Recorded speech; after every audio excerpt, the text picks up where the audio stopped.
welcome back to Carleton and to our annual Celebrating Philanthropy event.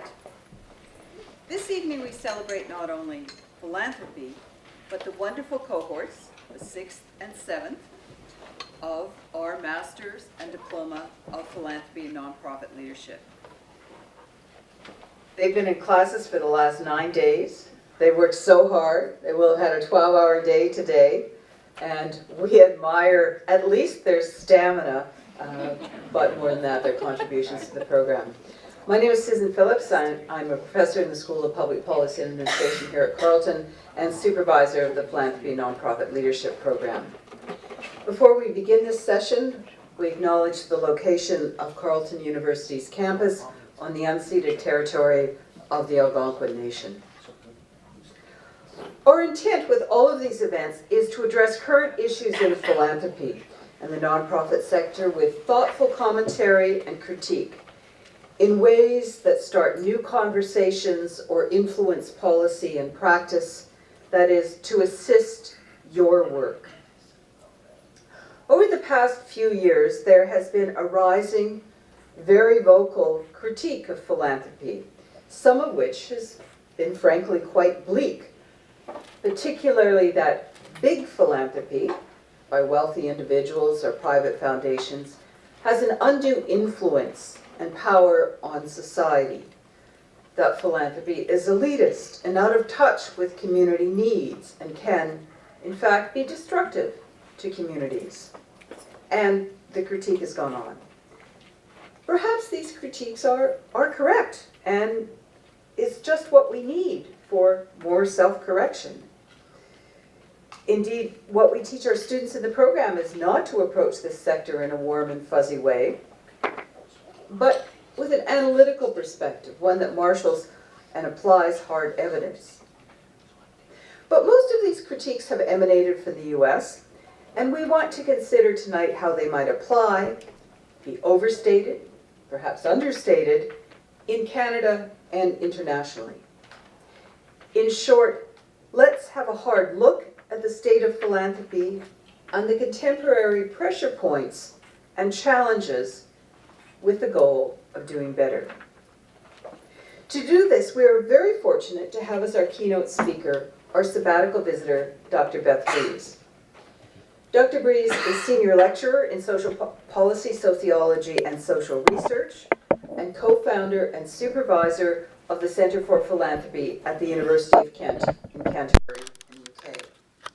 Before academia, Beth spent more than a decade as a fundraiser and charity manager. She is a leading international scholar of fundraising, and there are only a few. For many years, she led and has written the UK's Coutts £1 Million Donor Report, and I highly recommend to you her very accessible, easy to read, and analytical, particularly her new one, The New Fundraisers. Dr. Breeze has spent the last month with us and contributed enormously to the Summer Institute, and we have exploited her fully. We're delighted to have this opportunity. She's given lectures to our classes, discussed research with students, and been a wonderful colleague. Beth is working on a new book, Defending Philanthropy, of which she will give us a preview in her comments this evening. Following Beth's presentations, we want to apply and reflect on how this might be relative to a Canadian and an international context. And we've assembled a very interesting panel to do this. Paul Nazareth is VP Education and Development with the Canadian Association of Gift Planners, previously with Canada Helps, an advisor in philanthropy with Scotia Wealth, and with a multitude of Toronto churches. As you all remember, it's only been 3 months since Notre Dame in Paris burnt down. As you all know, because you pay attention to charitable and philanthropic matters, within a matter of hours of the cathedral going up in flames, in fact by daybreak the next morning, €500 million had been raised, had been donated by high-profile French business people and their families to help pay for the reconstruction of Notre Dame. The speed with such an enormous amount of money was raised kicked off a global discussion about the rights and wrongs of that philanthropic reaction. it was largely focused on this idea of whether a building, however important that building is, should be prioritised over the needs of people, poor people in Paris and beyond. I think that's a really important debate, to which the short answer is there's clearly so much dormant philanthropic capital out there that we can do both. The problem, I would say, for an underfunded non-profit sector is more to do with a lack of effective demand and not a lack of supply. But tonight I want to raise a different point about how these mega donations were reported in the media and what that might tell us about the reputation of philanthropy. So about a week or so after the fire, this article appeared on the BBC News website. If you can see the sort of the top bit, it says, the bit of the text says, France's mega rich have trumped up huge sums to restore the Gothic architecture. Trumped up didn't sound quite right as a phrase of choice, so I reached for my dictionary. To trump is to fabricate, to invent as an excuse. Something that's trumped up, appropriately enough, is not true.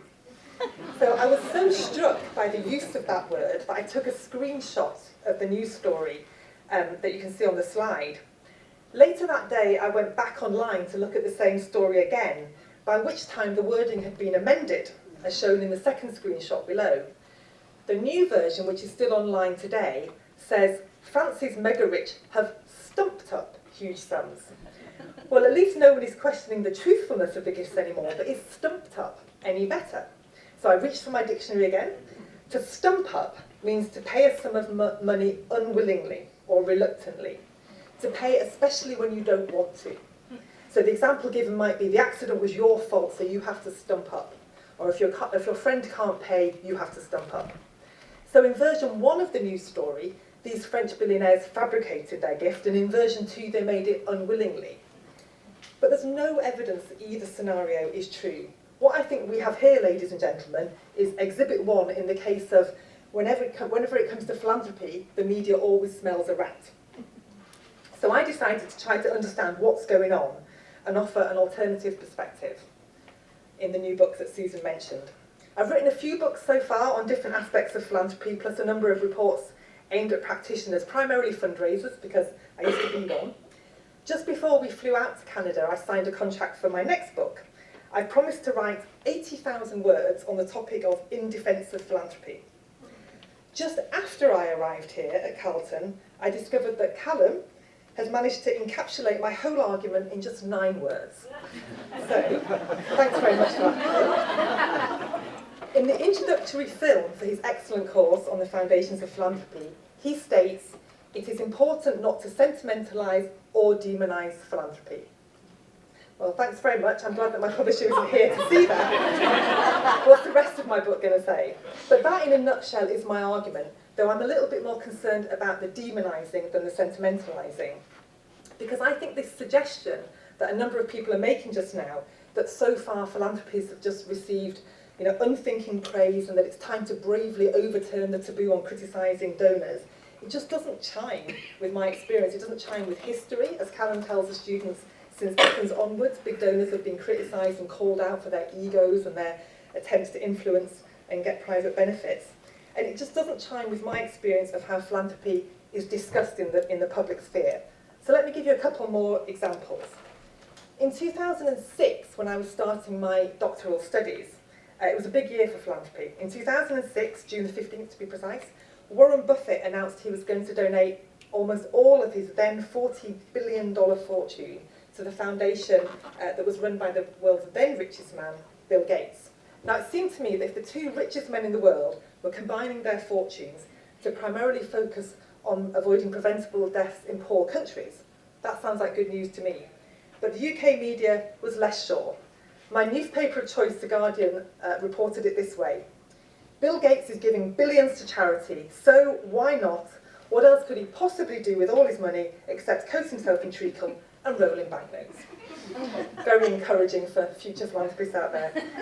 Another journalist noted, when the world's second richest man gives most of his money to the world's richest man, we do well to count our spoons. Now, I didn't even know what that phrase meant, so I had to look it up again. It comes from Samuel Johnson, writing in the 18th century, and by counting spoons, he meant to make sure that suspicious house guests haven't stolen anything. A century later, Ralph Waldo Emerson developed that idiom, And he wrote, "The louder he talked of his honour, the faster we counted our spoons." So using that phrase in the journalistic reporting of the Gates and Buffett announcement is to imply that the more big donors are willing to go public to talk about their giving, the more they must be intrinsically dodgy somehow. But of course we also know that if they give anonymously, then they risk being accused of not giving at all, and they can't be useful role models or allies of fundraisers and help to attract other donors. So it's a bit of a lose-lose. Here's a few other examples from the UK media in that year. According to the Times, philanthropy attracts the bored and the underqualified. Philanthropists are hypocrites with more money than sense, and they're motivated by a desire to be loved by as many as possible. There are about 300 or so articles on philanthropy in the media that year. I did a media analysis as part of my PhD study. And one of the things I did was isolate all the adjectives that were used when writing about philanthropists. It's called a sentiment analysis, to see how they're presenting philanthropists. So here's some of the negative ones that I found in that database. Austere philanthropist, disgraced, Dickensian, high-rolling, philandering, ruthless, status-seeking, tax-dodging. You know, perhaps it's not surprising that UK donors say things like, "I'm afraid of the media." It's always negative. They've got great power and there's no right of reply. You need to accept from the outset that whatever you do will be rubbished in newspapers. Or alternatively, you might because the media also play a gatekeeping role in filtering what we do and don't hear about. Let me give you a couple of examples from £1 million donors that I've interviewed over the years. These images will make sense in a moment. One donor told me about the time he gave £5 million to a London museum. It was at that time the biggest gift that his family had ever made. There was a nice launch event to open the exhibition that the family had funded, and it was attended by an A-list celebrity. The following day's headlines focused solely with no mention whatsoever of the philanthropy for which she dressed up. It wasn't pure, because I did promise to anonymise these stories, but I think her swan dress is so marvellous that it's worth using as the illustration for that particular story. Another of my interviewees had a similar experience when their very large donation got no coverage because a member of the royal family was in attendance at the event where this donation was being announced. And she happened to mention that her kids had now got a hamster. So the headlines the next day were only about the royal hamster, which now has its own Twitter account. And the donation remains, and the donor remains, as far as I know, unacknowledged in public. Now, both philanthropists who told me these stories told them to me with a laugh. They shrugged their shoulders. That's just how it is. If they're in it, if they're giving these gifts for the recognition and the public adulation, as some of these critics would have us believe, then I think these donors need a new strategy, because I'm not getting that from them. But in fact, both of them continue to make generous and largely overlooked gifts. So you can see why this idea that we need to tone down the praise and cancel the ticker tape parades for big donors just doesn't ring true in my experience. And yet a flurry of books have recently made arguments along those lines. I'm going to be grossly reductionist and just give you one point about each of them, the point being just to show that there's this mutually reinforcing kind of overlapping argument criticising philanthropy. So Edgar Villeneuve draws attention to problems with the source of money and talks about how we can or should use tainted money. Lindsay McGoey writes about the pretense of goodness, no such thing as a free gift, she says. David Callahan worries that philanthropy is at odds with egalitarian ideals. And Rob Wright, philanthropy is really an exercise in plutocratic power, giving the wealthy disproportionate influence over which issues receive public attention and tax-subsidised support. But perhaps most damning of all, Anand Giridharadas argues that philanthropy is in an elite charade.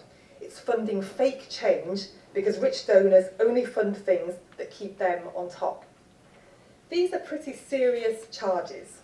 No one, including me, thinks that philanthropy is perfect by any means.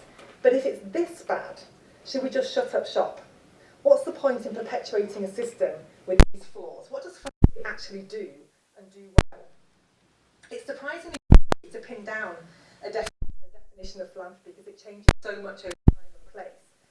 And as Slacker wrote, philanthropy is not easy to generalise about. There can't be a more esoteric human activity nor one more extraordinarily diverse. I think one of the best efforts to pin down what it is in Rob Payton and Michael Moody's excellent book, where they identify 6 roles for philanthropy. The first is the best known one, delivering services that the state and the market either can't or won't provide.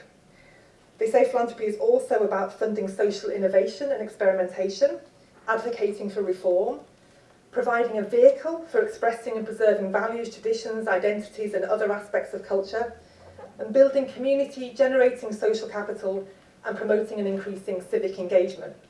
But they also have a next role, which is rarely set out explicitly, and I thank them for doing it. It's nonetheless really important. They say that philanthropy also has a private role.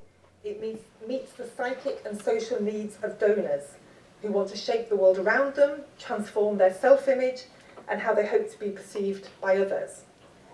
The reason I think this is a helpful list is because it shows a huge reach of activities that are funded by philanthropists, and it's upfront about the mixed motives and the combination of public and private benefits that donors pursue. But it's still a bit vague about what philanthropy does. What does it actually contribute? So a few years ago I did a survey of the UK sector and invited my colleagues to nominate and then vote on what they thought were UK philanthropy's greatest achievements. So here's what they said. This is the list they came up with. Give me a second.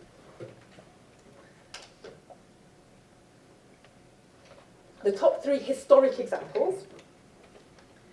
Firstly, they said the provision of social services before the creation of the welfare state, which of course is really a relatively recent invention.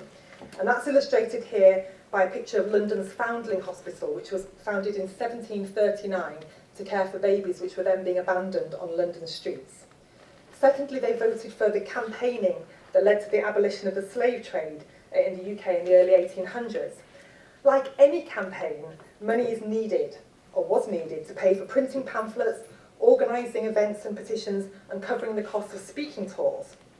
One way that they raised money was by selling 15,000 of these medallions that you can see on the top right of the historic illustrations. They were sold for 3 guineas each, and they raised a good sum. They were designed and produced by the famous potter Josiah Wedgwood, depicting a slave in chains, and you might be able to see the words around it, but it's the famous phrase, "Am I not a man and a brother?" And just like charity wristbands today, these medallions were worn by fashionable men and women in the late 18th century to signal their support, as well as their financial contribution to the anti-slave trade campaign. And thirdly, provision of education and leisure opportunities for all. It's easy to forget that schools and universities were either fee-paying or charitable for most of history. My alma mater, St Andrews, pictured in the bottom left, was founded in 1410. So that's 5 centuries before the state took any interest in higher education. And it was also private donors who took the lead in ensuring everyone, rich and poor, could have access to beautiful countryside and to preserve important buildings. The National Trust was founded in 1895, and the last picture is one of the castles near where I live in Kent. You could also add many other examples from history, perhaps most famously the 2,500 libraries that Andrew Carnegie built all over the world, including, I believe, 125 here in Canada. But the funny thing about historic examples is that they can actually exacerbate the problem of philanthropy's poor reputation. Because people can say, oh yes, we needed them in the past, but times are different now. Now we've got a welfare state. That should cover everything, shouldn't it? Well, there isn't time to talk at length tonight about the relationship as I see it between private giving and tax-funded public services. But let me just briefly share my position. I think you can be in favour of both a progressive taxation, well-funded public sector and philanthropy. I don't see them as mutually exclusive. But I know others see it differently. At the World Economic Forum in Davos earlier this year, the Dutch historian Rutger Bregman attracted a huge amount of attention and praise when he said it was like being at a firefighters' conference where no one was allowed to speak about water. He said, just stop talking about philanthropy and start talking about taxes. I think we all understand his point, but I still remain that it's possible to be in favour of both tax reform and more philanthropy. Because improving the world has got no finite price tag. There's always more we can do to help and save the world. So what else specifically has philanthropy done? Going back to our list, let's look at the 3 modern achievements identified in my study. Firstly, international aid, which is one of the most popular causes in the UK. We're proud to be some of the world's biggest aid agencies, and the Live Aid concerts in 1984 energised my generation to care about this issue. Lots of the critics of philanthropy mock people but I say thank you, Bono, for that. Despite our wonderful National Health Service, UK hospitals continue to benefit from donors and volunteers. And it was philanthropic funding from the UK's Wellcome Trust, the second biggest in the world after the Bill and Melinda Gates Foundation. It was the Wellcome Trust that helped pay for the full mapping of the human genome, which was completed in 2003. And they also ensured by that funding that this information, the recipe book of life as it's called, was kept in the public domain rather than in private hands for profit. I think that's an achievement. Another astonishing achievement, to which the Gates Foundation contributed $3 billion, is the virtual eradication of polio. Just 30 years ago, in 1988, 1,000 children a day were paralysed by polio. Now, after 2.5 billion children have been vaccinated, polio is virtually eliminated. And the third modern achievement that people identified was, again, campaigning. Modern campaigns continue to need and get funding from private donors. A key example, which is not even well known in my country, is the funding by one man, Peter Lamport, who's helped ensure the banning of private ownership of handguns in the UK after the awful massacre in Dunblane Primary School in 1996. We've thankfully never had a school shooting since. Equalities campaigns, most recently on same-sex marriage, also rely on private support. And let's not forget that these campaigns are often aimed at the state, at making the state change the law. So the tax system, which is run by the state, would not be able to facilitate that kind of activity. Let me also say that clearly philanthropy alone can't claim credit for all of these achievements. But it's equally true that the role played by donors and fundraisers is usually overlooked. So what's going on? How can we explain the poor reputation of philanthropy? I want to offer two ideas to explain the mechanisms that might be at play here, before ending with some thoughts on what each of us can do if we want to challenge the backlash against philanthropy. Firstly, I think that social comparison theory is helpful in understanding what's going on. As Leon Festinger showed back in the 1950s, people constantly evaluate themselves by making comparisons to other people. If we come across someone who we think is better than us in some way, smarter, funnier, more beautiful, so experimental studies show that upward comparisons can feel and be hostile to that other person. But how about upward comparisons with people displaying pro-social traits? Shouldn't meeting or hearing about someone who's kinder or more generous be inspiring? Well, more recent work by psychologists on do-gooder derogation helps us to understand why behaviour can end up being disparaged rather than applauded. This body of work is actually focused on public reactions to environmentalists and to vegans, but I think it's equally useful in understanding reactions to philanthropists. So the work demonstrates that there's 3 stages involved in do-gooder derogation. Firstly, the observers deny the existence of any virtue, favouring an alternative self-interested explanation. So you didn't give because you really care about it. What's really going on is you're looking for power or influence or other benefits.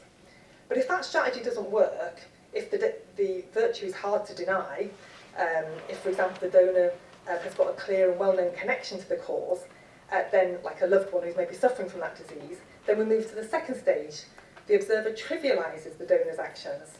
Well, you might be well-intentioned, you might care, but you're naive, you're unaware of the realities of the real world, your contribution is negligible, and it's going to have unintended consequences, so you might even make things worse. That's often the accusation made at donors. But what if that doesn't stick? What if they're giving so much money, or have got such a good plan or proof of impact? What happens then is we move to stage 3. We just express clear dislike of the donor. You're a bad person. You think you're better than me, but you're not. And this extends to mocking donors and taking pleasure when things go wrong for them.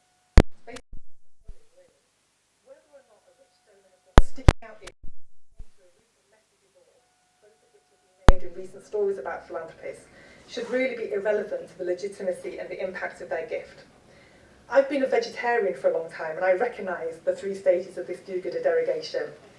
So deny, you're just a fussy eater. Trivialise, there's no point, the cow's already dead, you're just one person. Or dislike, all vegetarians are humourless.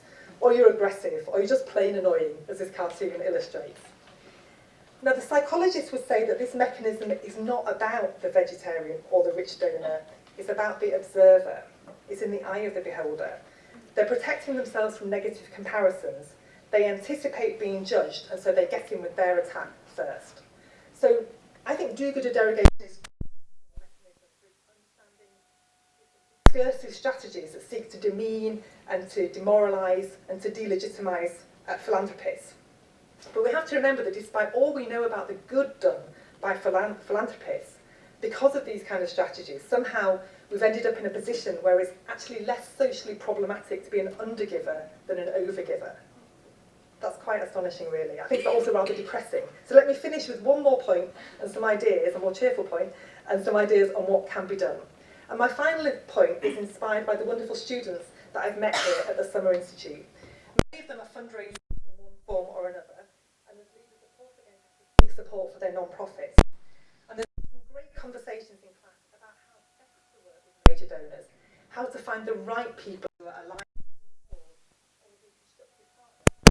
and how to avoid donors who don't want to do, who might try to force initiative or painful to work with. And those conversations remind us that it's simply not the case that donors have all the power and that non-profits are merely passive recipients, because the truth is that non-profits and donors need each other. We have to remember that money can't achieve anything by itself, and I've been told that many times by the philanthropists I interview. It's just money, only you guys can make something happen. They can only make things happen in collaboration with people who share their goals and can spend the money well to achieve the shared desired outcomes. It's a bit like having all the petrol in the world but no car. You're not going anywhere. And this point is well made by Joel Fleischman and Tom Tierney. They say for the most part, donors' results depend on the performance of the non-profits they support. I'll let you read the rest of the quote yourself, because that point is then reiterated clearly by one of today's biggest donors, Priscilla Chan. She says, Mark and I aren't in some ivory tower making up all these strategies on our own. We are deeply connected to experts. We are in touch with the front line. We are amplifying the vision of the people who are doing great work out there. So she knows, and so do many philanthropists, that their petrol needs our cars. Before I end, let me reiterate that I'm not claiming philanthropy is perfect. I know there are donors out there who deserve criticism and who say things like, as Susan reminded me, I've got all the pesos, so I get all the say-sos. There are some like that, but I hope I've highlighted that there are many more who've got a different take. I've met plenty whose position is, I've got pound sterling, so I'm ready to start learning. And there's many who appreciate and want to work with the leaders of non-profit organisations, the present and future students here at Carleton. I've got the euros, so show me the non-profit heroes.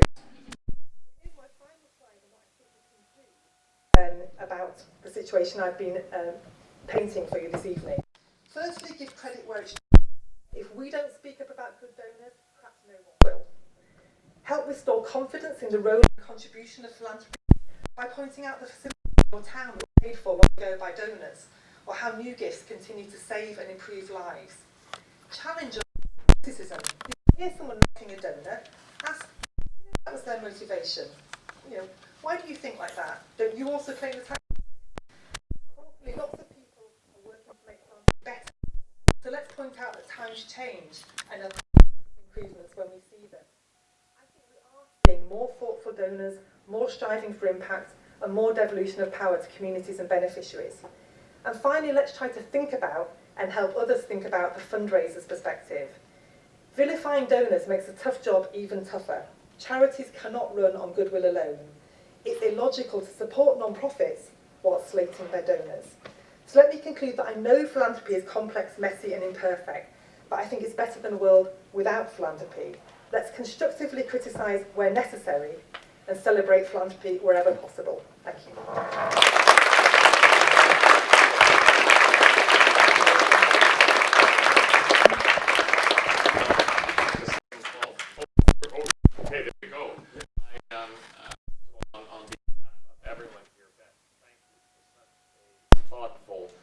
Presented depiction of a challenge that maybe some of us have picked up, but you've made so clear, and now that we can be aware of.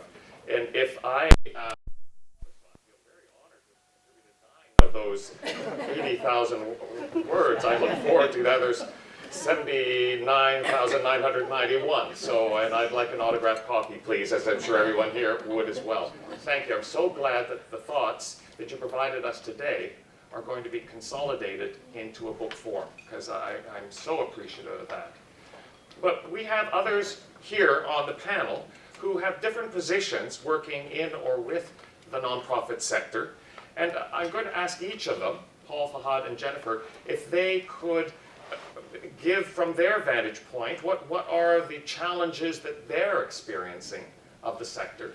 But before doing that, before looking at that longer question, I just to loop back to Beth's point, have any of you been in the position of having to defend philanthropy or defend yourself as working with philanthropists? Paul, start off with, have you had that experience of having that criticism given? Absolutely. How did you deal with it? You know, part of it is in my role in specifically plan giving and working with advisors when I first started was having to defend the concept of charity and philanthropy as part of the legal process and our fiduciary responsibilities of families who said, you know, charities are getting these bequests and the lawsuits fighting for money. You know, that was often a challenge and part of that role there. Okay, Fahad, how about you?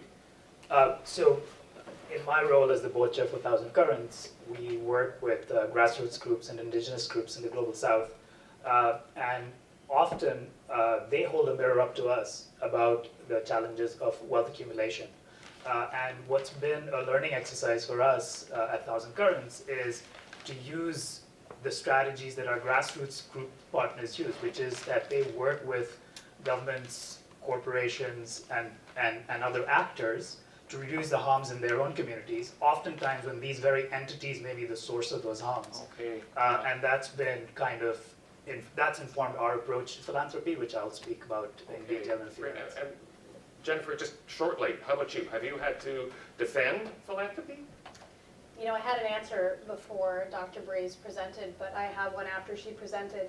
And I'd like to defend the sentimentality that is necessary in philanthropy. I don't think it's mutually exclusive to be evidence-based, to do your research, to make fact-based decisions, and also to have a sentimentality about philanthropy. When I hear about polio being eradicated, the slave trade being eradicated, I feel profoundly and positively affected, and yes, I feel sentimental. Okay. Well, thank you for that introductory comment, but let's now dig a bit deeper from your vantage point, and I'd ask you to be thoughtful and take a bit of time, say 7 minutes, 8 minutes, something like that, to from your vantage point, outline what are the challenges, what are the pinch points.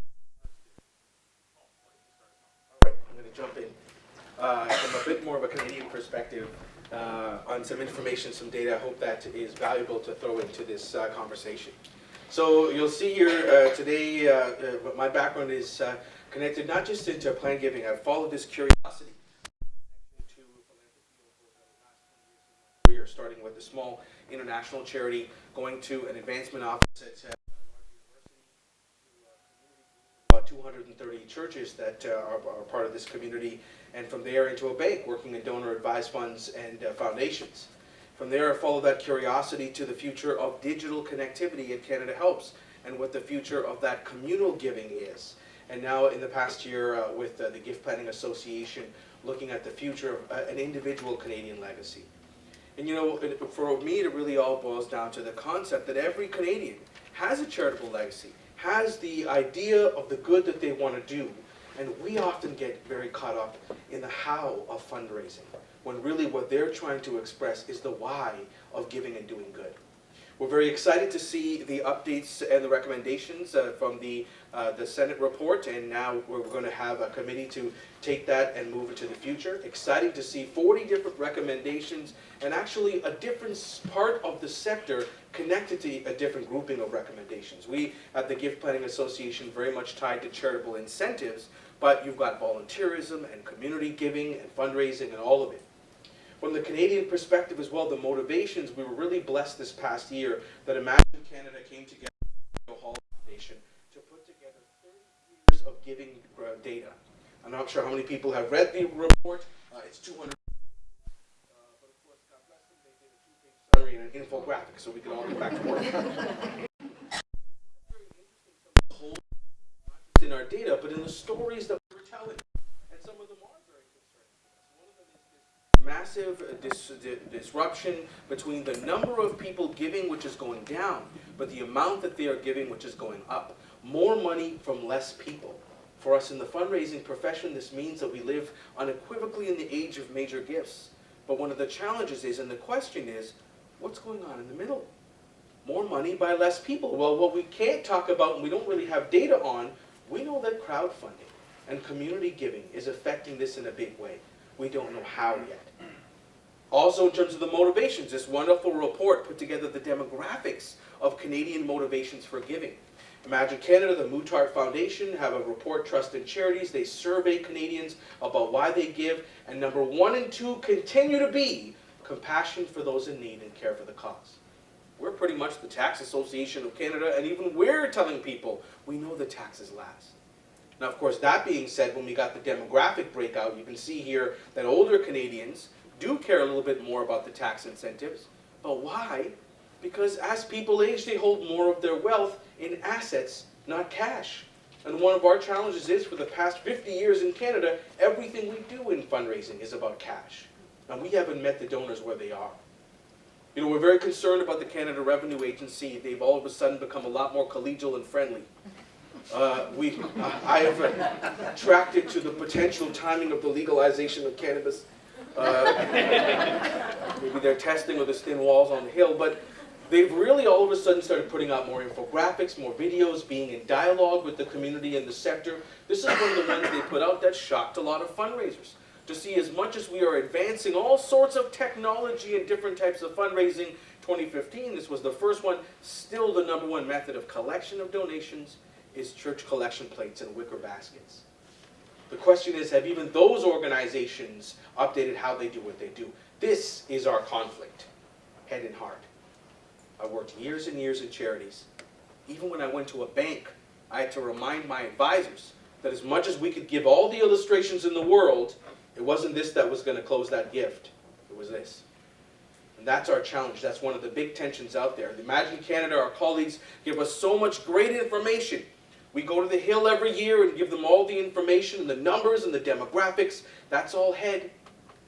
This is one of the dangers of the heart. This, my friends, is the representation of the charitable sector. Pie. What I mean by that is all the pies that we see on this darn website, one of the ugliest websites in all of Canada.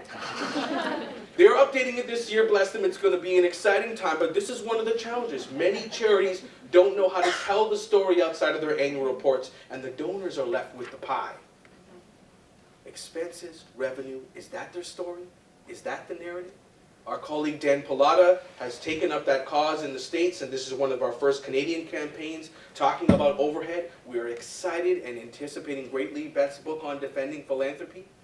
We confuse donors all the time, and it's going to get more and more confusing. Social purpose investments, cause marketing. We're telling you that if you buy a pink tissue box, you're curing cancer. Last year, everybody asked a lot of our teams to talk about cryptocurrency and the future of blockchain. This year, everybody wants to talk more about the publicly traded securities and donations of cannabis, which were incredible. But again, this is more confusions for donors. You know, frankly, they've taken matters into their own hands. I don't know how many people know one of these groups. There's over 1,000 in Canada. 100 women who care, 100 men who give a damn, 100 kids who care. They've taken it all into their own hands, outside of fundraising. This is the original crowdfunding. And if you know anybody, you read these, you have people who founded charities passing away and not remembering charities in the obituary because we haven't taught families to celebrate that concept. They're trapped in fundraising. And now, with technology making it easier and easier, if we aren't nimble and if we aren't agile and meet them where they are, we have things like this. Right? One of the biggest campaigns, crowdfunding pieces with a for-profit institution. You can read the front page articles on how that went right or wrong, but this is our challenge. We've also got a new set of colleagues in this space, the donor advised funds, and this has been one of the biggest negative narratives over the past couple of years. Because people are suspicious of the nature of how this works. Full disclosure, I worked in a donor advised fund. And it was an interesting time of actual incredible neutrality and having very different discussions with donors. Frankly, as a fundraiser and someone who deeply cares about charities myself, I resent that we've left donors to a hope and a prayer. This is what hope looks like. Every time I walk into a gallery and I see one of these acrylic boxes, as a fundraiser, it kills me. Because that's the wrong kind of social change. Are they evolving how they talk to their donors about giving, or are we just leaving these boxes out front? This is this past winter, national story in Canada, 9,000 churches are going to blink out of existence in the next 10 years. And I'm resentful as someone who's got season tickets in a pew. I worked for the Pope for 5.5 years, regional franchise. Catholic Archdiocese of Toronto, 230 churches, 1.9 million donors, and they don't want to evolve how they give the churches or the individuals. And so what's going to happen? We see what's going to happen if we don't step up. As I finish my remarks, I want to leave you on the defense of philanthropy, and in fact, it's really a defense on how we work age and stage. For a younger generation, Generation Y, their challenge is we haven't taught these generations about giving, because a lot of the roots of giving, often stewardship tied to faith-based giving, all of that, and the ease of technology is what's making this generation connect what are very good intentions. We haven't even taught them what a tax receipt is. Technology is how we live. It's going to be how we give. They're dealing with the Tinderization of philanthropy.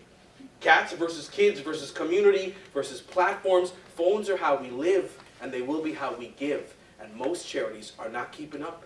So they're going to be left behind. The baby boomers are their generation who've been taught to give cash, writing checks. And meanwhile, we need to help them to understand how and why to give assets.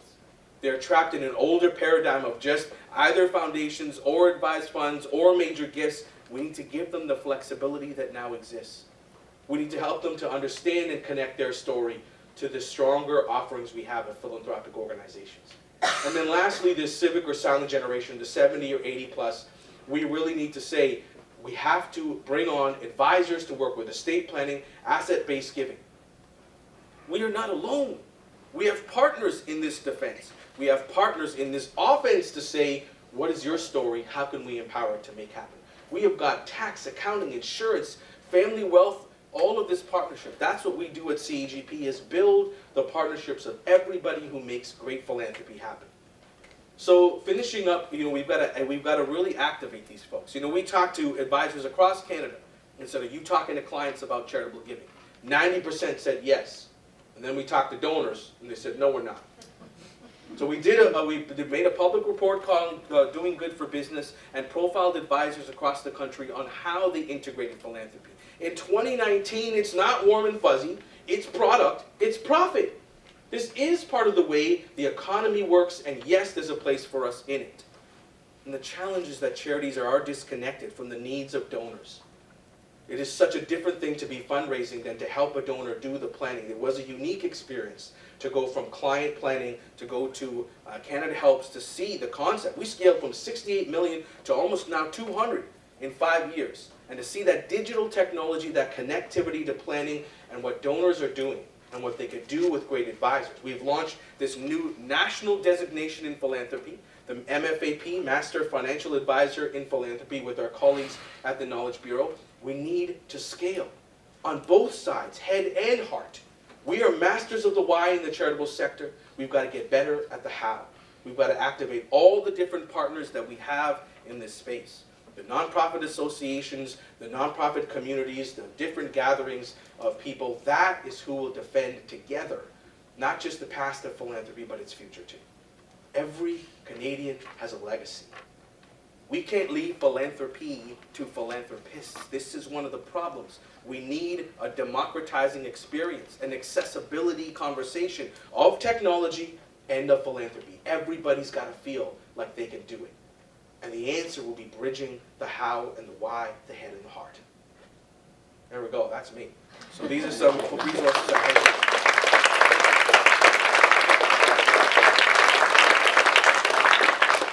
Again, a lot to really reflect upon and to recognize. Paul, thank you. Thank you for presenting that. Now, Fahad, you work both domestically and internationally, and you'll be working then with different people at a different stage of receiving or of giving. From your perspective, what are the challenges you're facing? Sure, I'll be happy to speak to that. Should I? Go for it. Yeah, thank you. So I'm happy to be speaking to you all this evening in my capacity as the chair of the board of directors of 1000 Currents. In the next few minutes, what I'd like to do is share with you 1000 Currents' approach to philanthropy, how we balance the ethical with the pragmatic, to borrow one of Dr. Braze's phrases, and speak a little bit to the relevance of our work in the Canadian context. Thousand Currents' approach acknowledges the critiques of the field that have been raised by Susan and Dr. Breeze, and yet adopts a way to navigate ahead given the realities of our economic and political system. I'd like to start off with a few words on Thousand Currents. So Thousand Currents is a public foundation in the United States that funds international grassroots work to address the interdependent issues of food justice, climate justice, and alternative economies. And through our grant-making program, we support grassroots organizations and social movements that are led by women, youth, and indigenous peoples in the global south that are working to find lasting solutions to our shared global challenges. We support the success of our partners through capacity building and leadership and linking them across broader social change movements in regional, national, and global contexts. We're a 33-year-old organization, and we're committed to community self-determination and global solidarity. We've invested and learned from 1,000 community-led initiatives in over 40 countries in the last 33 years. We've evolved from a project-based funder to a long-term investor of general operating funds in social movements. Our grantee partners range from indigenous communities in Latin America working on agroecology and alternative farming to environmental justice groups combating toxic industries in Southern Africa to women's farming cooperatives in South Asia. Our largest support comes from the Nova Foundation, founded by Peter and Jennifer Buffett, the Libra Foundation, and various other family foundations. We take no government grants. I'm providing all this background to illustrate that we have extensive experience in the field of philanthropy, something that we're here to discuss this evening. So at this stage, I'd like to step back and share some macro trends, if you will, in global philanthropy that inform our work.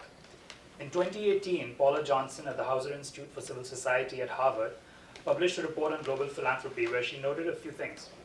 First, she said that global giving is growing and gaining visibility. So this, I know, goes against the sort of the sentiment that there's donor fatigue and so on and so forth, but we find this to be true in our work. Global foundation assets sit at $1.5 trillion. 60% of this, of course, is in the United States at $890 billion. Compare that to about $50 billion in private foundation assets here in Canada. And only 10% of that 1.5 trillion, so about 1.5 billion, is what is spent every year. Compare that to about 2.5 billion that's spent here in Canada. The implication being the point that Dr. Breeze made, that there's a great deal of philanthropic potential remaining in Canada and elsewhere. The other thing that the report notes is that 72% of the foundations have been established in the last 25 years, implying that it's a young and dynamic sector. And it's not all that surprising given that global wealth has increased more than 3 times in that same period, despite the 2008 financial crisis. And speaking of the 2008 financial crisis, I think that crisis has also catapulted to the public consciousness the injustices of capitalism that leads to accumulation of wealth and power by the uber wealthy. And I'll not belabor that point as it's been alluded to earlier by Dr. Breeze already. For Thousand Currents, however, we recognize that the accumulation of wealth in the global north countries is a product of colonial and imperialist legacies. Edgar Villanueva, whose book was referred to both by Paul and by Dr. Breeze, is an indigenous person himself, and he points this out quite extensively and in a beautiful way in his book, Decolonizing Wealth. So, Thousand Currents then supports efforts of our grassroots partners as well as of global north movements that are working to dismantle oppressive economic and political systems. At the same time, we recognize that there's a desire amongst philanthropists, institutional and individual, to be part of that solution. The National Committee for Responsive Philanthropy in the US has noted that only 14% of annual giving, foundation funding in the US goes to fund social change. The vice chair of our board, Susan Rosenberg, who is a former executive at the American Jewish World Service and a renowned political activist in her own right, noted that our sector is in utter transition. Questions are being raised about who is in control, who is in leadership, and how to change the old ways. So given all of that, Thousand Currents' approach to philanthropic partnerships acknowledges and supports people who are trying to balance the privilege of giving away money and are open to discussions about the origins of wealth which recognizes philanthropy to be a result of colonialism, extractives-driven globalization, and systemic racism. We take our inspiration, as I noted earlier to Callum, from the work of our partners, who have no choice but to work with institutions, governments, and corporations to reduce the harms that these entities may be producing to their very communities. So with that, the theory of change in our philanthropic work is based on a few assumptions. First, we think that philanthropy requires building authentic relationships rooted in trust and not transactional ones. So when we talk to donors, we highlight interdependence. We collectively explore worldviews. We work with our donor partners to arrive at a common understanding of power imbalances and have difficult conversations about wealth accumulation. We listen and honor each other's dignity and support people to use their own power for social change. So our relationship with the Novo Foundation has evolved through many years. It's a result of these sort of conversations, and it's resulted in a multi-year unrestricted grant that frankly allows us to do the work that we do, which is in turn provide unrestricted grants to our grassroots partners. Second, our assumption is that philanthropic institutions are made up of individuals, and individuals are agents of change. So our efforts are focused in knowledge production and what we call donor organizing. So philanthropic leaders can work to reform their own respective institutions. We invite philanthropic leaders to participate in what we call the IDEX Academy, which is a week-long retreat that features our grassroots partners as faculty members. Within our own organization, this has meant that we have to ensure diversity at all levels, in leadership and staff. For the past 8 years, we are proud to have had executive directors who are women of color, and our board is reflective of the communities that we serve.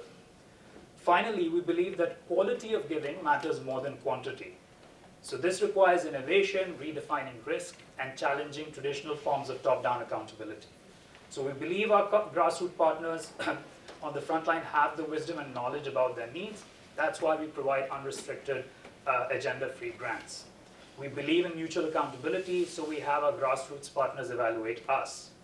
We're experimenting with new sorts of financing arrangements, such as impact investing, at the request of our grassroots partners.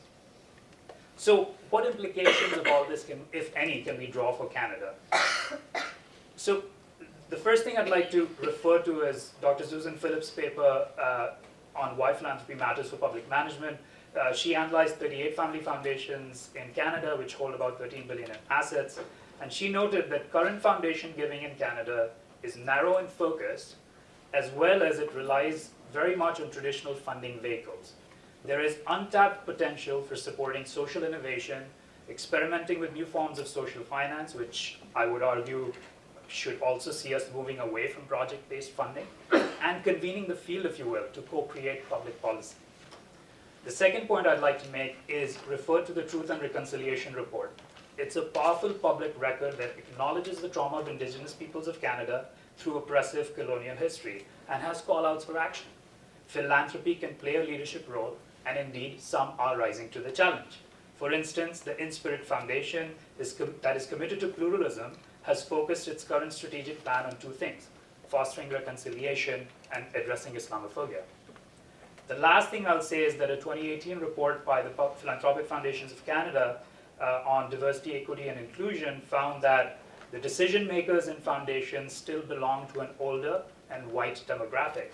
This needs to change. I'd like to conclude here with the hope that some of what I've shared about Thousand Currents approach to philanthropy offers a fresh perspective on how we can leverage and celebrate philanthropy for progressive social change. Thank you.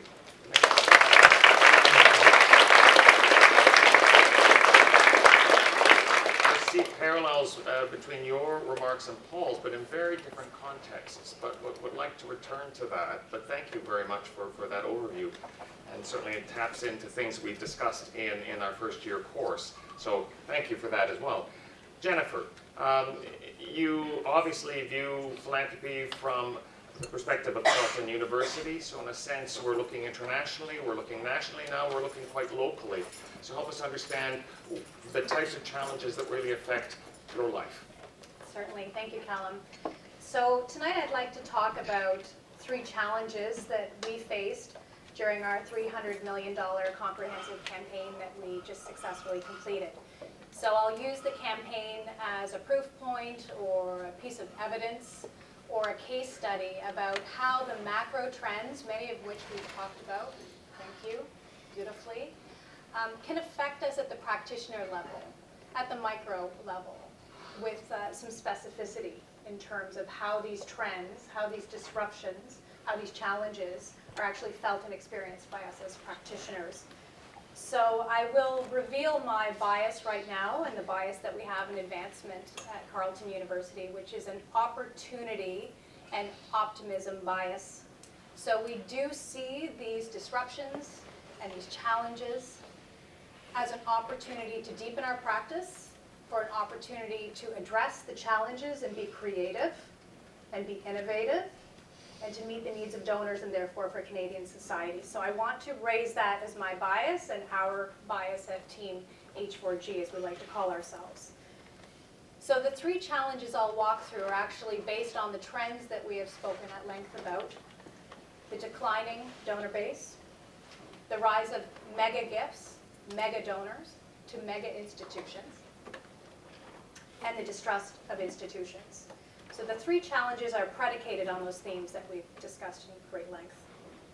So I'd like to talk about what's really changing, what's disrupted, what are our trends.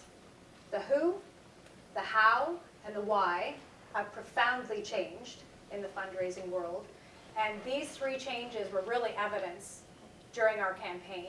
We had to course correct repeatedly. Everyone likes to talk about agility and being nimble. Well, when you're trying to make goal and you're facing these macro disruptions in your micro, massive campaign, you've got to move. So let's start with the who. Declining donor base, that's the who. There's just less donors. You know, we talk a lot about millennials. Oh, we're going to have to figure out the millennials. As you say, cats, you know, Instagram life. We're going to have to talk about the millennials. Well, let's get serious about the millennials, because it's not an option for us to bellyache about the millennials. What is non-optional is not engaging them meaningfully on their terms, how they wish to be asked. Not optional for us to survive. Half of our total donor base at Carleton University graduated in the last 15 years. We are a young school. We have to get this right. So I'll talk about three mitigation strategies we put in place during silent phase of the campaign. So not right at launch, but not midstream. The first mitigation strategy to better engage millennials and to combat the declining donor base was the future funder model. We migrated all giving to an online giving portal in a crowdfunding model, much like Indiegogo or online shopping. So again, not bellyaching about, goodness, they're addicted to their phones, what are we going to do? No, let's take that phone and let's use that technology for good. Let's give them the opportunity to give how they wish to give. Secondly, in parallel to that, we're not just digital. We created a Student Philanthropy Association. So we worked with this group to give them the knowledge and the skills and the experience in philanthropy and the philanthropic sector. The confluence of the social and economic gap that we're seeing, thank you Brian Emmett for talking about it so much, is actually conflated by the leadership gap we're going to see in our sector. We have to build new leaders in our sector to address the most challenging time in our sector. So the Student Philanthropy Association that we created was one mitigation strategy. No, it's not the whole solution. It's one way Carleton is trying to address this issue. And then thirdly, we have to talk about stewardship. Doug Puffer will be upset if I don't. Stewardship is all about if there's less donors, we have to retain and upgrade the donors that we have to stay viable. So we have a bias towards a best-in-class stewardship program. Thank you, Mark Savinkoff. And all of our positive variants of these mitigation strategies with excellent stewardship, non-negotiable stewardship, has really seen a positive impact in our retention and in our upgrade through the campaign. So the second of our three challenges, disruptions, or trends that we faced during our campaign is the how. How donors give has totally changed. You know, in a mythical land a long time ago, donors gave undesignated gifts. Michelle Campbell, look at you, you're getting all shivery. Diane Shea, we get shivery. We go, wow, they just made undesignated gifts. I loved your example. Thank you, Fahad. Undesignated, unrestricted giving. Gorgeous to hear. Doesn't happen to us. Jealousy. I'm seething with jealousy. Okay, so that's the reality. The reality is no to undesignated. Please take my funds. I trust you. That's okay. What we're seeing instead, however, in the how people give, is hyper-designation and hyper-specificity. So how do we mitigate that? How do we course correct? How do we, deal with this issue? So number one, I'll refer back to Future Funder and a crowdfunding model. The whole model is based on specificity. The whole model is based on choose a passion project, be a social influencer, use your network, do and ask for what you're passionate for. Do that one thing. So it really works to this hyper-specificity and hyper-designation for good. Second thing is how people are giving. They're not making enough planned gifts. I pay tribute to the CAGP. I pay tribute to our better engagement of allied professionals and the professionalization. But the reality is we're just not seeing planned giving at its potential. So how do we crack that nut? We have not cracked the nut. But one of the ways we've met that challenge and put forces in place to mitigate that strategy is using blended gifts. We talk a lot about blended gifts in advancement. So what that gives us an opportunity is someone making an annual or outright gift. We can talk to them about a sustainable deferred gift or an endowed gift. And then we get to steward them during their lifetime, perhaps upgrade them. While we talk about outright and urgent needs, we can talk about long-term needs. It really makes the conversation more sophisticated, and frankly, the positive variance since instituting blended gifts is profound. Thank you, Doug. So the last of the three challenges or disruptions or issues that we face during our campaign is the why donors give. My goodness, that's changed. So we've talked at length. Really, I'm still sentimental about philanthropy no matter what. But about the distrust of institutions, about the distrust, there's this distrust of affluence that Hillary Pearson was talking about, which really gave me pause. There's a distrust of affluence. And of course the media seizes upon that. Thank you for those terrifying examples, Dr. Breeze. But the media, that's our environment. They seize upon those stories. And I didn't quite understand the psychological reasons for this derogation of the do-gooders. It's very interesting, thank you. However, that's our reality, right? That's what we have to deal with, and that's what we dealt with in our campaign. So what did we do? Well, I would suggest what we did was create Here for Good. It's on the screens, I don't know if you've noticed. Ryan Davies came up with Here for Good, and I'll tell you why it's an effective mitigation strategy for the change in why donors give, because it changes the conversation. It's not about the institution. It's not about the well-resourced university. What donors can do is give through Carleton to affect change in the world.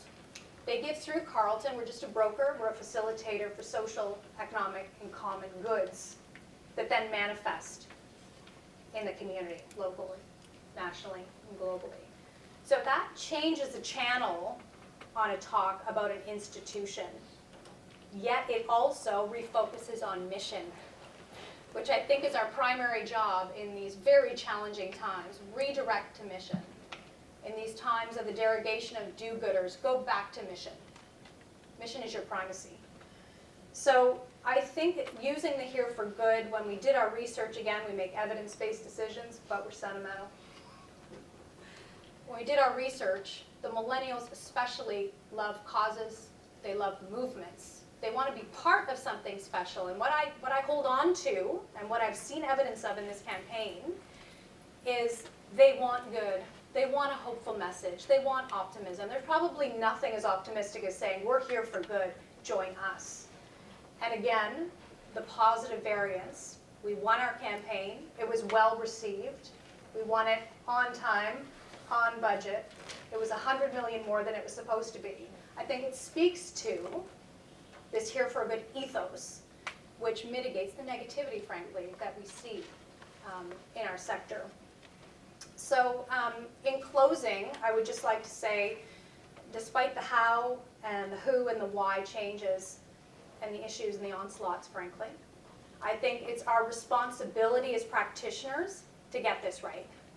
It's our responsibility as practitioners to have these kind of conversations, to have critical conversations about how are we going to deal with this social and economic crisis and leadership gap in our sector.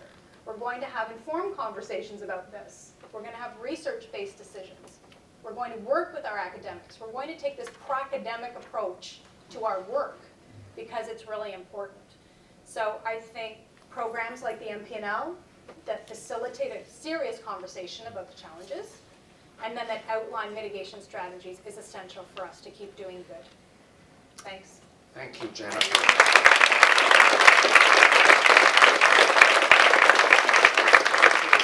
A wealth of information, and one of the themes I see is again touching. Okay, I'm revealing I'm an economist. Demand and supply.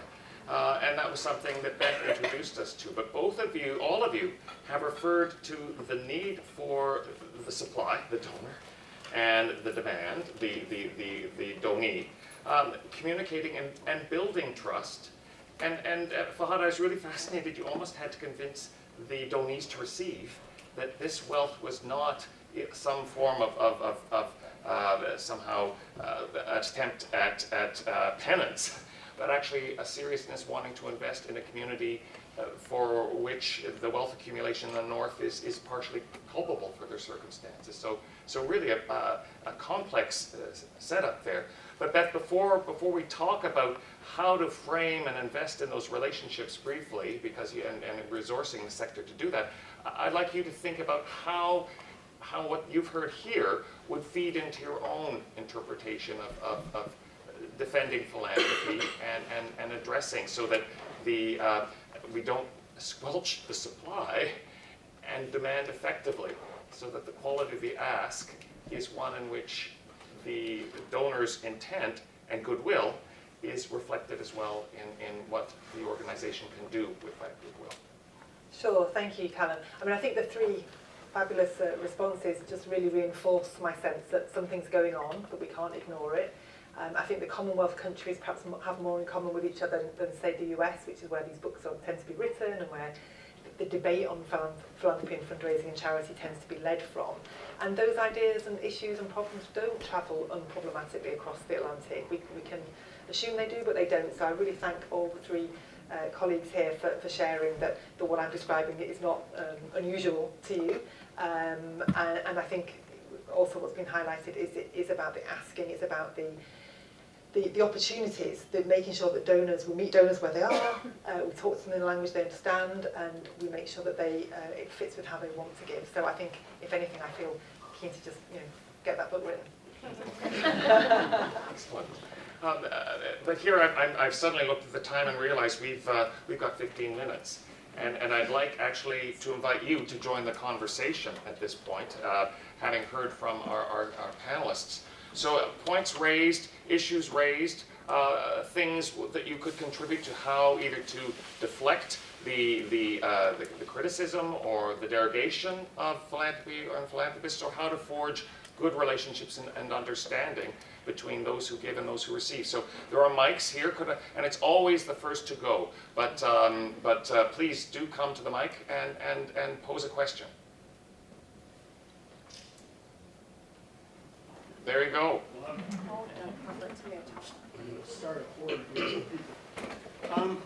But make sure it's a question, Doug. Oh, it will be. I'm not one of your guys.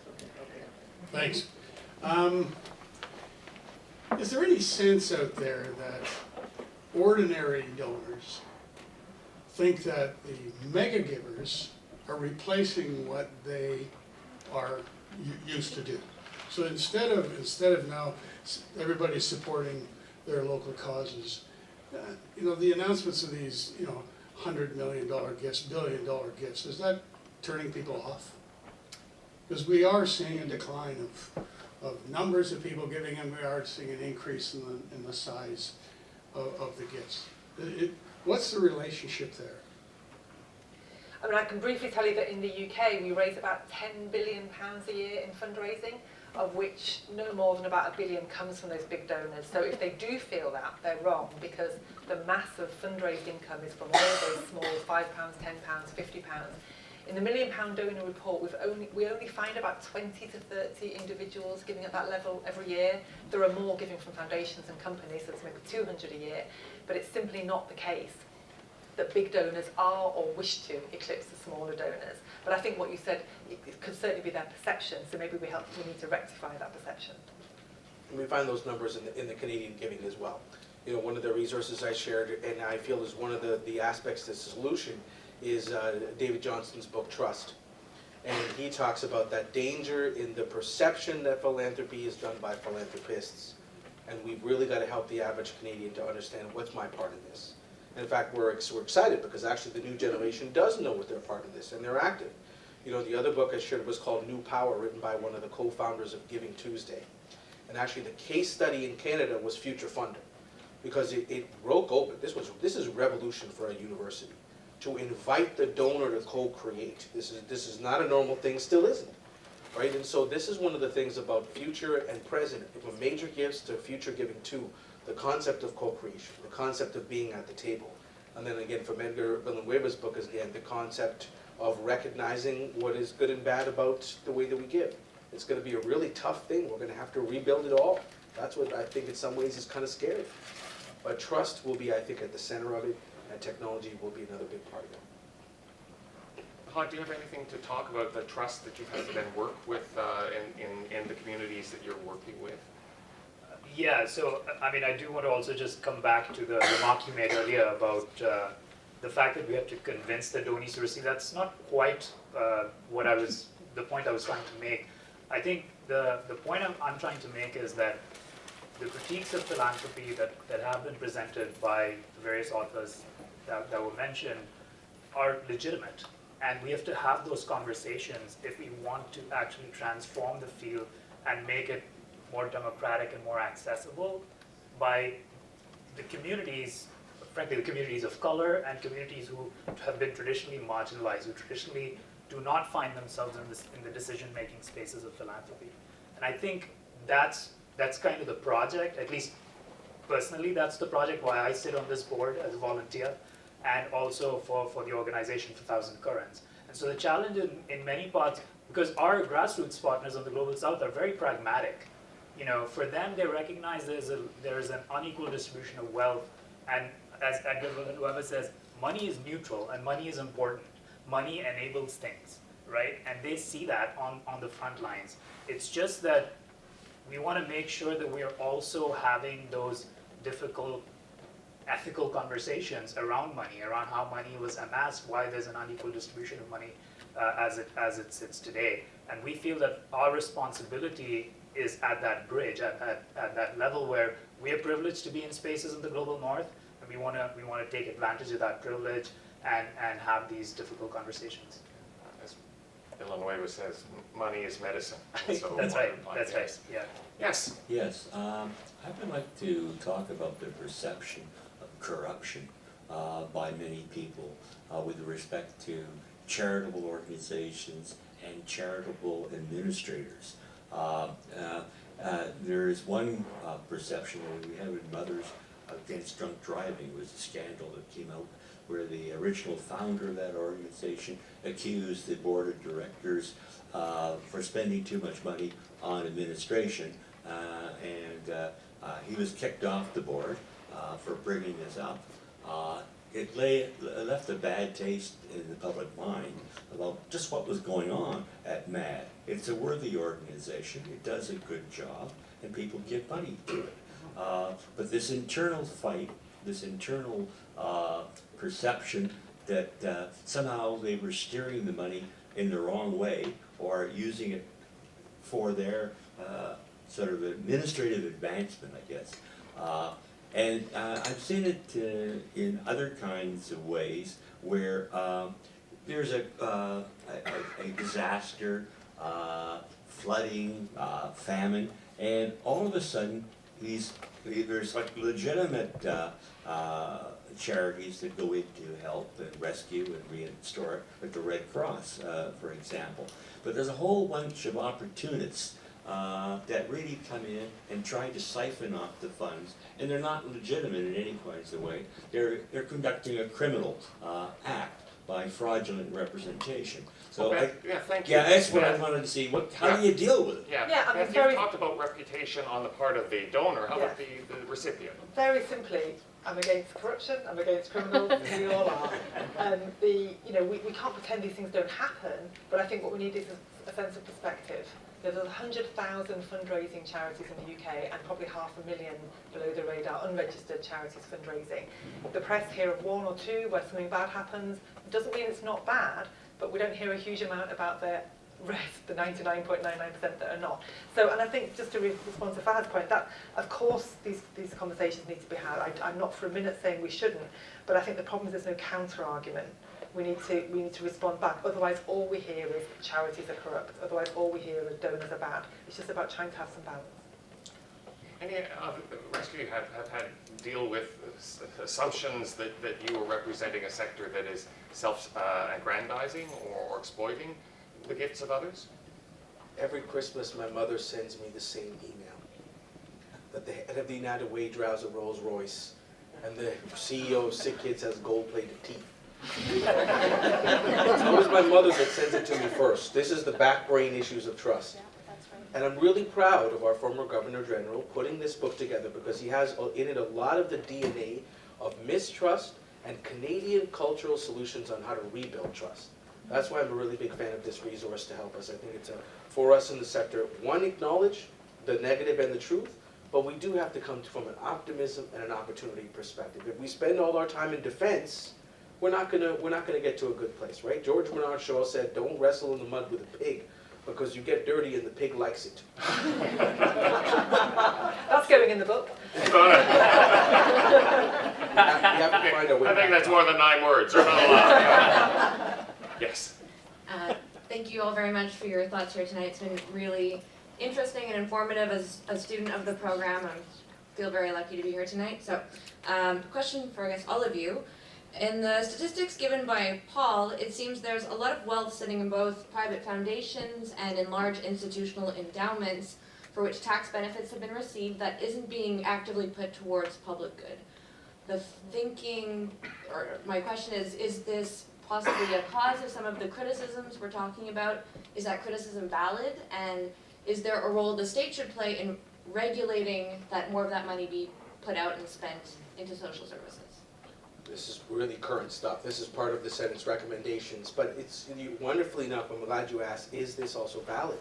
Because part of this is tied to the very nature of philanthropy, about how we actually activate this capital for public good. Universities have endowments that they use, but again, they're finding the balance between perpetuity, between capital, between creating. And that's one of the challenges. There's a huge lamentation of the money sitting in private foundations and donor-advised funds. And the question is regulation the answer? And one of the challenges when we look, there's no one-size-fits-all. And in fact, sometimes you have a gigantic solution that will destroy the flexibility needed to do good. We've got to really start digging deeper into the data, how long things are sitting there, why they're sitting there, what they're doing, and what they could and couldn't do. Flexibility will be needed. Yes, we need to shift from a perpetuity culture. I worked at a university. We got a scholarship spitting out $20 after 100 years. The problem with perpetuity is it's a hell of a long time. So now with the flexibility of donor advised funds, we are absolutely seeing a lot more mobilization of capital. But we've got to be there for the conversation of evolution, but not have some gigantic fix to think that one regulatory answer will solve all of these problems. Okay, thank you. Next, Daniel. Hi everyone. As a student in the MPNL program, or I'm doing the diploma, so DPNL I guess in my case, I really appreciated Dr. Breeze's perspective throughout the last couple of weeks and the dialogue that we've had in the classroom. And I chatted with her a little bit and mentioned that, you know, as a fundraiser myself, anytime someone talks negatively about the donors or their what they think about people who, or philanthropists or people who make large donations, I always say the big issue is you just haven't met our donors yet. And when you meet the donors, your perspective changes quite quickly. And so my question that I would like to ask is, given this negative, well, actually, let me say my position first. I completely agree with this kind of conversation that or the perspective that you're bringing to our group, but to the general narrative about philanthropy. And I'm wondering, given that negative kind of perception about mega gifts, mega donors, and those kinds of things, what can we do practically, not just as fundraising, those of us who are fundraising professionals, but anyone in the nonprofit sector, what can we do practically to kind of shift that narrative and help maybe the rest of the population that's influenced by these articles and the news and the media and everything to think a little bit more positively and not just with skepticism with regard to these kinds of donations? So adding to your 5 points, do you have... No, and thank you for that. I mean, I think it really is the small things. On my campus, we have a cafe bar that's called the Gulbenkian, and it was built by the Khaleesi Gulbenkian Foundation in 1965 when the university was first founded.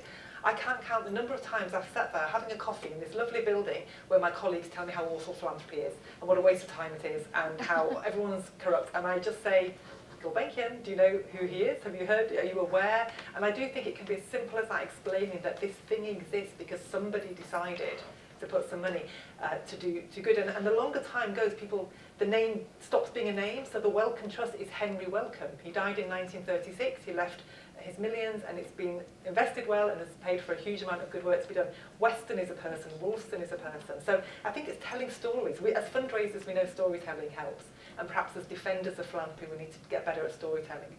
Jennifer, do you want to pick up on that? Yeah, I think we all have a responsibility in this room to be defenders of philanthropy and to have those conversations, informed, research-based conversations, evidence-based conversations, but also sentimental conversations about the love of humankind and what philanthropy strives to do. Now, it doesn't always make the mark, but its aims are positive. I think also what's imperative is internal culture in your advancement operation. Is that also how you speak of donors internally resonates? So building that culture of respect internally.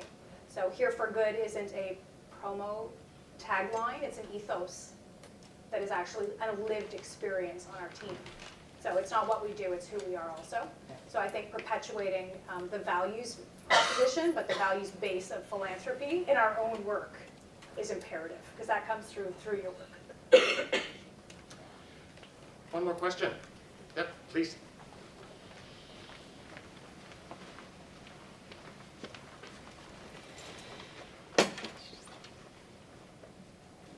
This question is going to take it down to a real micro level.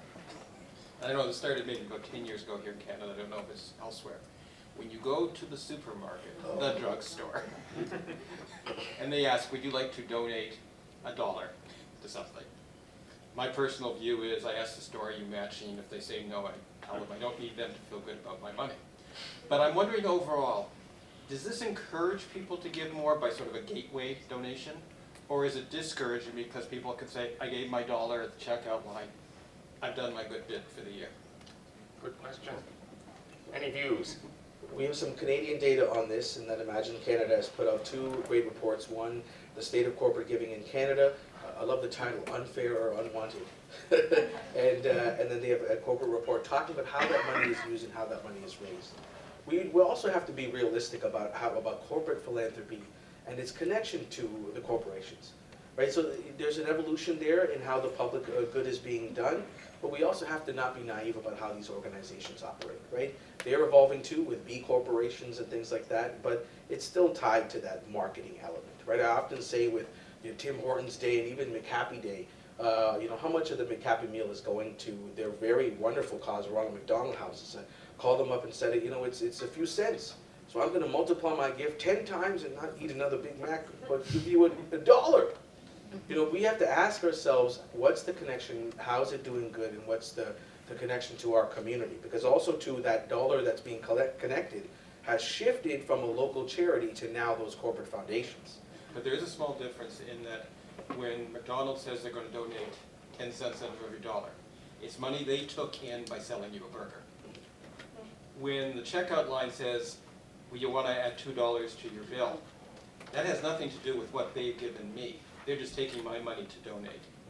So sometimes they'll say they'll match it, certain stores say they match it, such as Costco and Walmart has told me. Loblaws, Shoppers, always say, either they don't know or the answer is always no, so I'm assuming it's always no. So I view that as differently. If they're matching or they're taking the sales that they made for me, that's one thing, it's their money. But if they're just taking my money and passing it on, that I don't like. But the question was, is it helping to encourage philanthropy, or is it levering, harming it? or is it letting people off the hook think they've done their bit by spending 10 cents? So in the UK, we call this charity cannibalism, where does one charity getting it and another doesn't, and the answer, as far as the research shows, is no, especially for very small amounts. So nobody says, I bought a poppy this month, so I'm not going to put £1 in the church collection plate. These are two separate philanthropic expenditure decisions. And even if we're talking larger amounts, and if we remember the terrible tsunami that hit Southeast Asia in 2004, that came just after Christmas, Boxing Day tsunami. People have spent out at that time of year. They've had Thanksgiving, they've had Christmas, they are broke. But that, because of the desperate need that was created, because of the awfulness of that tragedy, it raised more than any disaster appeal ever has, because people got it. So I think if a need is very clear and clearly framed, and the ask is made well, then the money comes. So there doesn't seem to be evidence that people, that the charity cannibalism happens. Thank you, and thank you. Thank you. I'd like to have just closing remarks very quickly, and then I'll sum up and end our discussion. But why don't we go in reverse order? Jennifer, your closing remarks. How can we defend philanthropy? By being here for good, by living the ethos of being proud of our work, proud of the impact of philanthropy, and living our values expressed through philanthropy by givers and leaders. Terrific. Fahad. I just want to say that, I mean, I agree with Dr. Breeze, just, to be clear, that I think philanthropy is important, and I think doing away with philanthropy would be a mistake. I think it's more a question of how can philanthropy do even better. I think that's really the question facing us, and that requires having challenging conversations, like addressing the critiques that have been raised. Paul. I would say embrace the evolution. Follow the evolution of the hows, moving from income to assets, but also the engagement of technology and the challenge of needing to have open and tough conversations. If we follow that down its eventual path, philanthropy will get better and do more. Beth. As I've made so many points, can I use my last bit just to say thank you for all the students' comments over the fortnight and for the 3 sets of comments here. I will take the criticisms more seriously. Thank you for that point and for the chance to try out some of these ideas tonight. Thank you. We've been privileged by such thoughtful commentators and presenting from different perspectives sides of the same problem of how to enable the sector to do better, how to be able to defend the sector while recognizing it can do better, and how to also be invited to be part of that process. So I want to thank all of you for coming here and registering your indication of the importance you give to the sector and your desire to also work with the sector for good. And I want to thank our panelists for leading such great discussion, and also to invite you not to end the discussion, but to join us for a reception in the atrium.